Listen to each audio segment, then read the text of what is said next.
Hello and welcome to India Business Hour. I'm Shireen Bhan. The headlines that we're tracking for you this evening on the first day of 2025. Here's wishing all our viewers a very happy new year.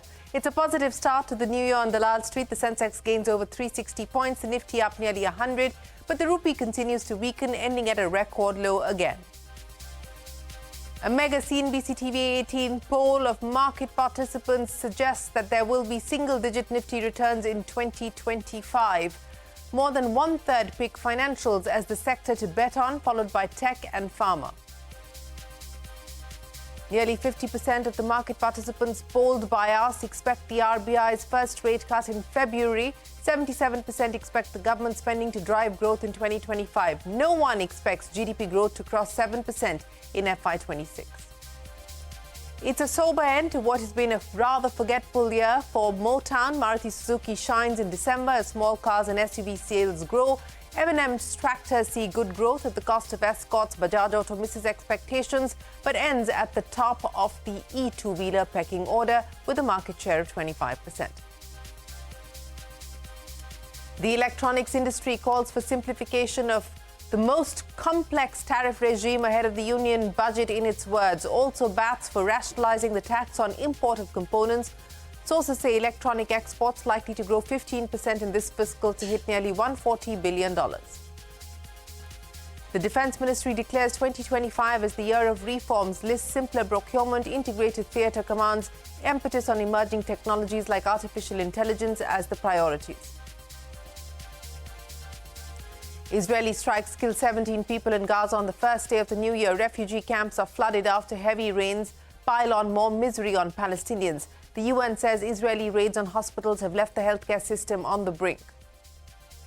US President-elect Donald Trump reiterates his support for H-1B visas even as his inner circle remains deeply divided. Trump says America needs smart and competent people, adding, "We need a lot of people coming in." Ease My Trip co-founder Nishant Pitti resigns as CEO just a day after failing to find buyers for his 14% shareholding in the block deal window. His brother and co-founder Rikant Pitti take over as the new CEO. Grapes, chips, condoms and quick commerce companies make a splash as the volumes of orders soar across urban India on New Year's Eve. Zepto, Blinkit and Instamart report the highest number of orders to date.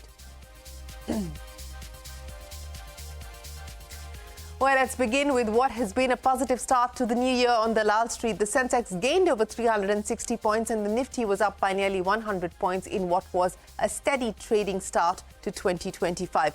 Mid-caps and banks also closed in positive territory, and that saw a gain of about 200 points on the Nifty Bank. The mid-cap index about 250 points higher.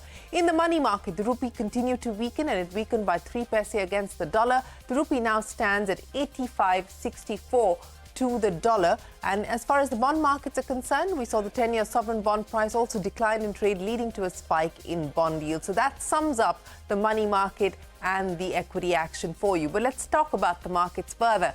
Jefferies and Kotak Institutional Equities have made changes to their portfolio. Let's start with Kotak. It's reduced its weight on ICICI Bank and allocated the same to IndusInd Bank. It's removed Britannia from its portfolio and reduced its weight on United Spirits. It has instead allocated this to Dabur and GCPL. So that's the Kotak portfolio for you. It has also increased its weight in Adani Ports and Cipla. Let's talk about Jefferies. Jefferies will reintroduce HDFC Bank with a 4% weightage by reducing its investment in macro-tech developers, L&T, ICICI Bank and Axis Bank by 1%. The brokerage firm is also betting on Siemens with a 4% weightage by exiting from its investments in AU Small Finance Bank. So where is the Nifty headed in 2025? What should investors expect? At CNBC TV 18, we've polled more than 60 fund managers, high net worth individuals and dealers for their outlook on the new year. Now, a majority of them expect modest returns. Financials emerging as the top sectoral pick. Nimesh is here with a wrap of what the poll is forecasting for 2025. What's the big market call, Nimesh? So let's begin with the first and the most important question. What kind of return should investors expect in 2025? Majority of the respondents expect a single to mid double-digit return in 25. Only 11% of the respondents expect a negative return on the Nifty next year. In that case, will the broader markets continue to outperform in 25? Surprisingly, 50% of the respondents believe that 25 will be a year of large caps. Only a small percentage are still betting on micro cap and small cap stocks, which brings to the next big question, and that is the biggest theme to bet on in 2025. Here there is a surprise. First surprise, financial has emerged as the biggest theme to bet on for the next year, and that is despite the macro challenges that the sector is facing and the fact that they have been an underperformer. The other surprise was the stellar outperformer of 24, which was capital goods. That's been considered as the least preferred bet going into 2025. We spoke about the returns and the big themes. Now, what's going to drive all these returns? And the near consensus answer is earnings, earnings, and earnings. That's going to be a dominant factor for the Indian equities to outperform going into 2025. There was a small portion who also believe that the Trump policies could be interesting to watch out for. Now, we spoke about the micros and the themes. Let's focus on some of the macros as well. Q2 was a bit of a shocker as far as the GDP figure is concerned. And after that, many on the streets have trimmed down their growth forecast for the country for next year. But will the growth surprise on the upside? We asked that question to majority. Most of them believe that the GDP growth will be between 6.25 to 6.5% in 2025. Only a mere 3% expect the growth to fall below 6%. So that's the big GDP growth forecast. So what's going to drive the GDP growth? And that's where the consensus seems to be, and that is the government spending. 77% of the respondents believe that government spending, which was lackluster in the first half of this year, will pick up in 2025. So that's going to be the big driver as far as the GDP growth is concerned. The other important factor was the rupee. We had a record year as far as rupee is concerned. So we asked the question as to will that be a spoil sport into 25 as well. Most of the experts believe that the rupee is going to be ranged between 85 to 87 a dollar, while a small segment expects the currency to appreciate below 85 as well going into 2025. Also, we saw a new RBI governor taking charge, and that the first policy will be in 2025. So we asked the experts what to expect in terms of RBI action. It's a divided house there. 50% believe that the first rate cut from RBI will be in the Q4 of this financial year. However, a small portion believes that the stretch line could be as late as the third quarter of FY26. So that's the RBI action. Indeed, if the RBI has to cut rates, then how much is the rate cut that the street is penciling in?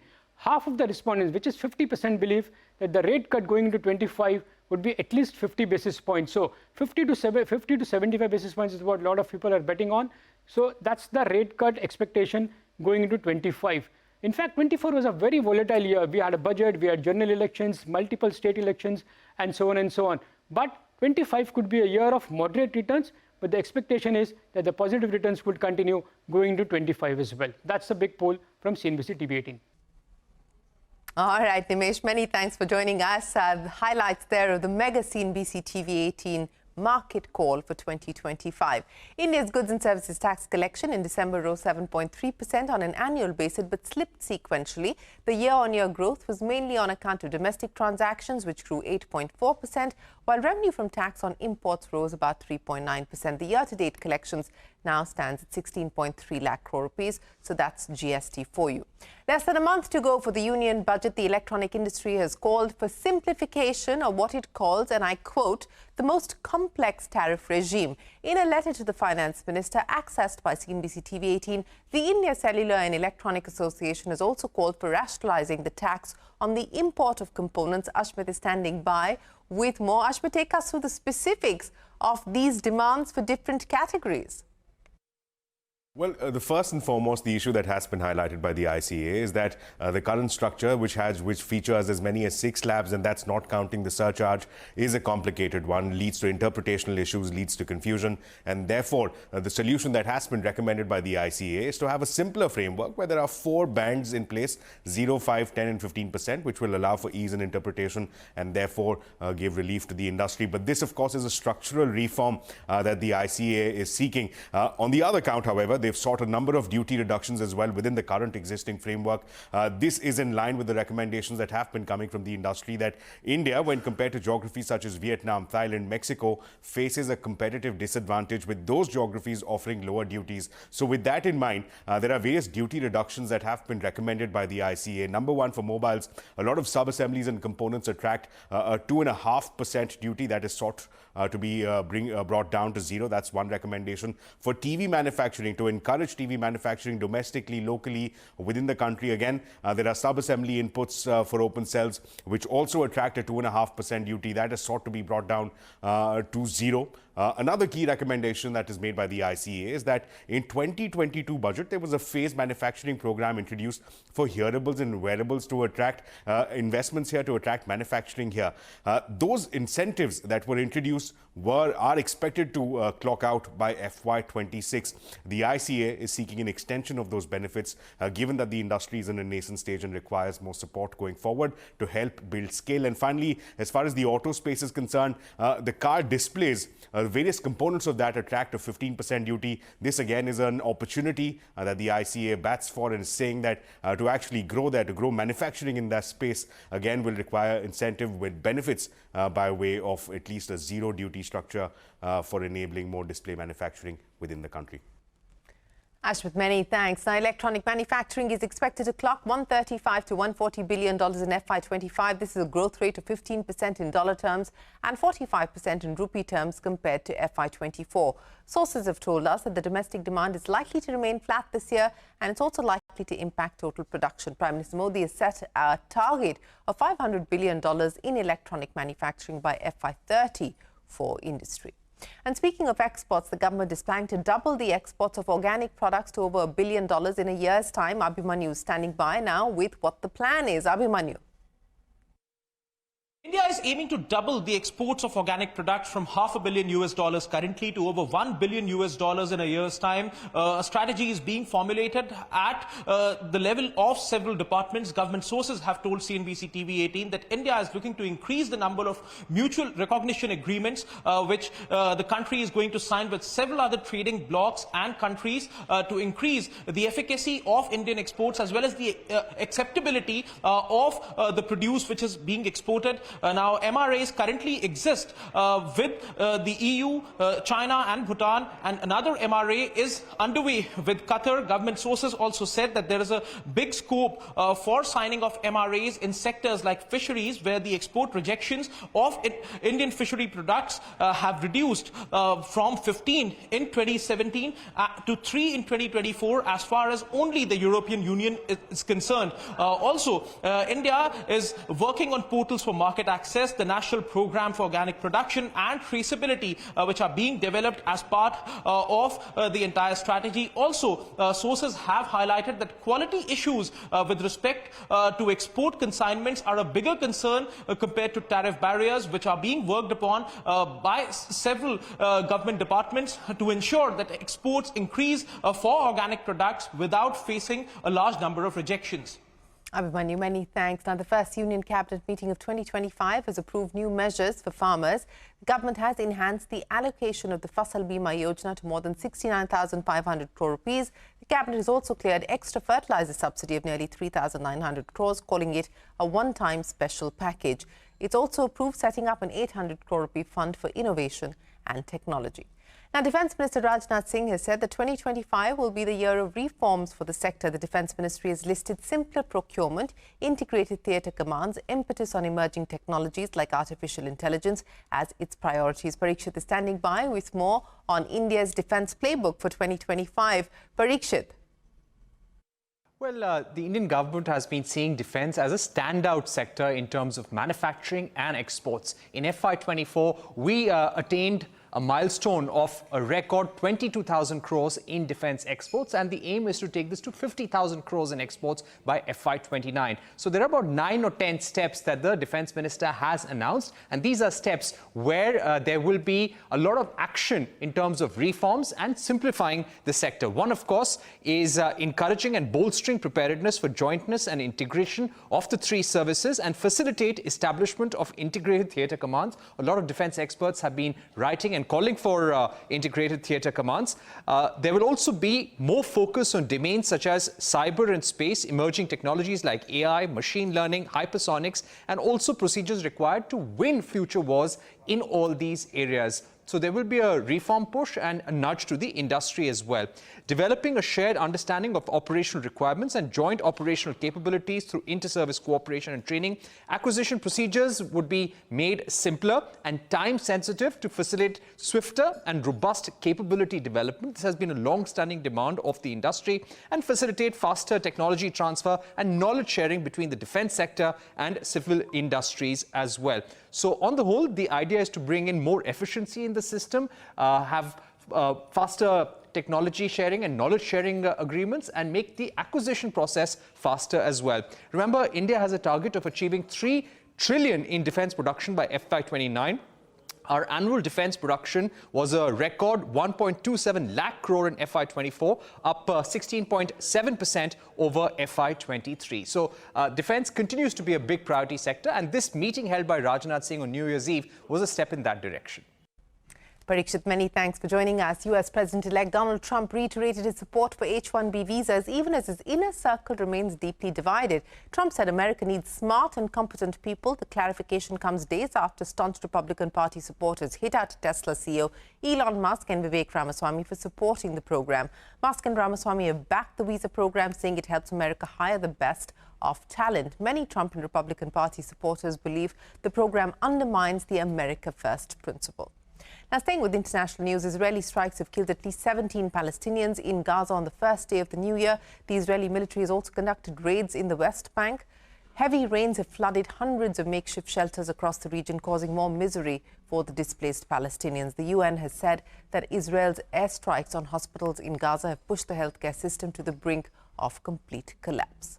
Russia has launched more than 100 drone attacks at Ukraine in an overnight strike that lasted till this morning. The strikes on at least 10 regions throughout Ukraine, including Kyiv, killed 1, injured 6 others. The Ukrainian military said it shot down 63 of the drones, while another 46 failed to strike a target. Now, shares of Ease My Trip are under pressure again today after the company CEO Nishant Pitti stepped down on account of personal reasons. His brother and co-founder Rikant Pitti have been appointed as the new CEO. Now, this move comes just a day after Pitti failed to find buyers for his 14% shareholding in the block deal window. Hormuz Fatakia joins us now with the details. So, Hormuz, unable to sell in that block, and Nishant Pitti now also stepping down as CEO.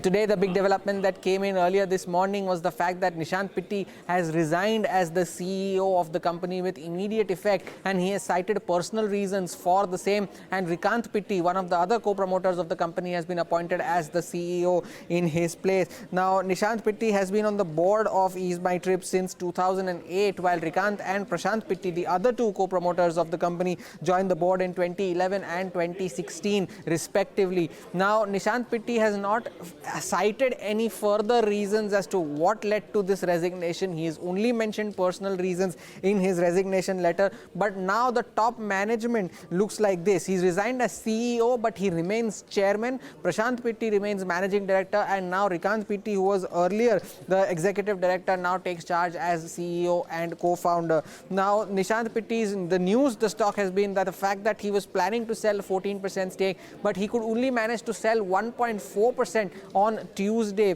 while the remaining stake remained unsold. So there is no clarity on what happens to that now. And he had also sold a 14% stake earlier in September and another 3.5% back in June of 2023. So some stake sales from Nishant Pitti there, and his other business interests also have kept the stock in the news, be it partnering with Ajay Singh to bid for Go First and then pulling off out of that bid, the foray into electric vehicles. And some interesting bit is the fact that he has also been a co-producer of a lot of Bollywood films, be it the likes of Fanne Khan of Batti Gul Meter Chalu, or even Manikarnika as part of his branding initiatives. So for now, the big news that has come in, the fact that Nishant Pitti has resigned. There is a new CEO at the helm, but what happens to his remaining stake still remains unclear. Hormuz, many thanks. Now, as the fog season approaches, the Aviation Ministry has implemented several crucial measures to ensure smooth operations and safety during low visibility conditions. Madhya standing by with more. Madhya, what exactly has the Ministry told airlines and other stakeholders to do? Well, airlines are instructed to proactively communicate with passengers about potential delays or cancellations. So you may now hear captains making announcements in the flight on the reason for delays. And airlines have been reminded they cannot keep passengers on board a delayed aircraft for over 90 minutes and cancel the flight if delays exceed 3 hours. Furthermore, airlines have been told to sensitize their operations control centers to enhance real-time coordination with key stakeholders. Key steps are also being taken to ensure safe operations. The IMD and AAI, which is Airport Authority of India, are working on implementing advanced weather observation systems at major airports, including the Delhi airport. Now, airlines are ensuring that Cat 2 and Cat 3 compliant crews and aircraft are ready for low visibility conditions. Delhi Airport has activated Cat 3 ILS, which is the landing system on 3 runways. It has installed LED screens for real-time visibility updates and increased the number of follow me vehicles to guide pilots safely on the apron area. Now, additionally, airlines have said they will ensure that there is full staffing at check-in counters during the peak hours to minimize passenger inconvenience. So that's the preparedness done as we approach the dense, foggy season. All right, Madhya, many thanks for joining us. We will head into a break, but up next, the New Year's Eve brings with it a slew of changes to the way we transact at banks and file our income tax returns. A ready reckoner to navigate the year ahead when we come back.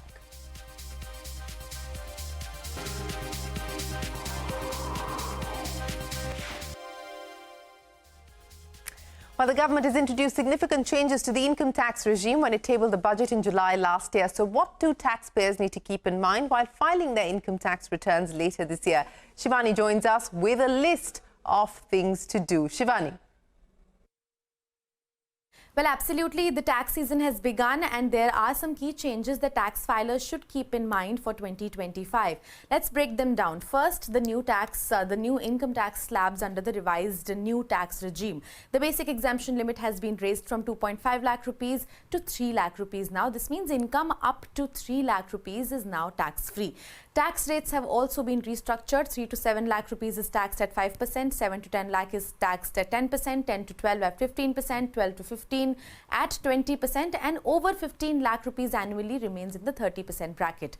These changes aim to provide relief for the lower and middle income groups. Next, significant update for capital gain taxes. Short-term capital gains on equities are now taxed at 20% up from the earlier 15%. Long-term capital gains have a flat tax rate of 12.5% compared to like the equities used to be taxed at 10% earlier, but the exemption limit has now increased from 1 lakh rupees to 1.25 lakh rupees annually. Plus, the holding period for long-term classification has also been simplified, 12 months for listed securities like equities and 24 months for other assets. For those contributing to the National Pension System, the NPS, there's good news. The deduction limit for employer contribution has increased from 10% to 14% of the basic salary, helping you save more for retirement. Salaried employees can also now claim TDS and TCS credits for taxes deducted or collected at source on other incomes and expenses. This ensures more accurate deductions on salaried income.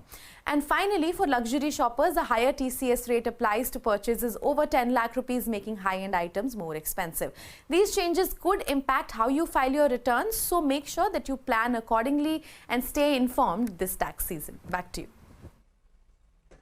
All right, Shivani, many thanks. Now, the new year also brings with it a slew of changes to the way we transact at banks. Ritu's here with the 4 big changes that take effect from today. Ritu. The new year ushers in some major updates across the financial landscape, and here's a quick summary. Starting this year, RBI will implement new guidelines leading to the closure of 3 specific types of bank accounts to prevent frauds and misuse. Dormant accounts which have had no transactions for a continuous period of 2 years or more, inactive accounts where there's been no transaction activity in the last 12 months, and accounts that maintain a zero balance for a prolonged period. Second, we have new guidelines for fixed deposits with NBFCs and housing finance companies, where depositors can withdraw small deposits of up to 10,000 rupees prematurely without interest. For larger amounts, withdrawals are capped at 50% of the principal or 5 lakh rupees, whichever is lower. Third, starting the 1st of January, credit data will be updated fortnightly instead of monthly because RBI has now asked banks and financial institutions to refresh records on the 15th and the last day of each month, or even more frequently as agreed with credit information companies. And this means for you and me, faster updates where our credit score could potentially change multiple times during the month versus once a month earlier. And lastly, the per transaction limit for UPI 123 Pay will now increase from 5,000 rupees to 10,000 rupees, while the limit for UPI Lite will increase from 500 rupees to 1,000 rupees. And this will particularly benefit underserved groups like senior citizens and rural users who have limited access to digital payment methods. All right, Ritu, many thanks. Now, India's quick commerce companies made a splash on New Year's Eve as India ushered in 2025. There was an inordinate rise in the demand for grapes, chocolates, milk, and even condoms, and underwear as Urban India planned their party and after parties. Shilpa standing by now to take us through how quick commerce companies celebrated as Indians partied on New Year's Eve. Shilpa. Well, it's been yet another record-breaking night for quick commerce platforms as India's consumers took to their phones to order in their New Year party needs. Now, apart from the usual party essentials, many interesting items like grapes, condoms, milk packets, and even men's underwear were ordered for in huge quantities across apps. But let's look at Blinkit first. Blinkit saw its highest ever orders and also its most orders per minute and per hour. And in terms of trends, last night saw the most number of chips and most grapes sold in a day. The biggest order Blinkit received was for 64,988 rupees from Kolkata. Now, Instamart too saw its highest ever orders, which was the double of last year. And what did consumers look for the most? Milk, chips, chocolates, grapes and paneer. And the biggest order came from a user in Goa for 70,325 rupees. Now, on Big Basket, orders for things like games, soft drinks, mixers were all up anywhere between 200% to 1,290%. Now, after 2024 turned out to be a year of the quick commerce boom, Zepto CEO Adit Palicha rang in the new year with 3 predictions for 2025.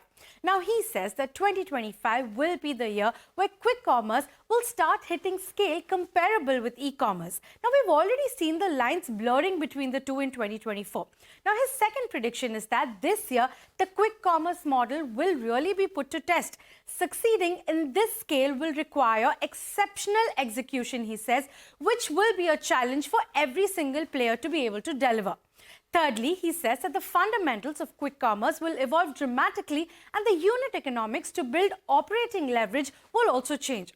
And finally, as Zepto also gears up for an IPO this year, Palicha says that the capital markets environment from private to public will also be different compared to 2024 and 2023. So from a year of its boom to its true test of scale, it will be really interesting to see how quick commerce evolves in 2025. All right, Shilpa, many thanks for joining us. And with that, it is time for us to wrap up the first edition of India Business Hour for 2025. We're, of course, going to be bringing you all the news, as we always do, right here on CNBC TV 18. Stay tuned. And once again, wishing all our viewers a very happy New Year.